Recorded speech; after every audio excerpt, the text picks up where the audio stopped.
மாவட்ட புகழ்பெற்ற மஸ்தான் சாகிப் ஃபகிஹுல்லா தர்காவில் 202ஆம் ஆண்டு வருடாந்திர காந்தூரி விழா இம்மாதம் 8ஆம் தேதி கொடி ஏற்றத்துடன் துவங்கியது.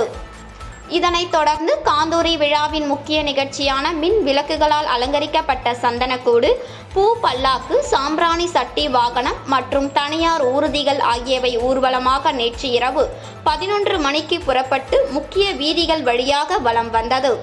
நிகழ்ச்சியில் முன்னதாக குதிரை வண்டியில் பூஹலாக் முக்கிய வீதிகளில் சென்று மஸ்தான் சாகிப் ஃபகிஹுல்லா அவர்கள் ரவுலா ஷாப்பில் போற்றப்பட்டது. இதனைத் தொடர்ந்து சந்தனக்கூடு ஆகியவை முக்கிய வீதிகளில் சென்று இன்று அதிகாலை தர்காவுக்கு வந்தடைந்தது. அதன்பின் மஸ்தான் சாகிப் ஃபகிஹுல்லா அவர்கள் ரவுலா ஷாப்பில் சந்தனம் பூசும் வைபவம் சிறப்பாக நடைபெற்றது. இவ்விழாவில் ஏராளமான இஸ்லாமியர்கள் கலந்து கொண்டு சிறப்பித்தனர். மேலும் இவ்விழாவை முன்னிட்டு 200க்கும் மேற்பட்ட காவல்துறையினர், முதுநிலை காவல் கண்காணிப்பாளர் லட்சுமி சௌஜன்யா IPS தலைமையில் பாதுகாப்பு பணியில் ஈடுபட்டனர்.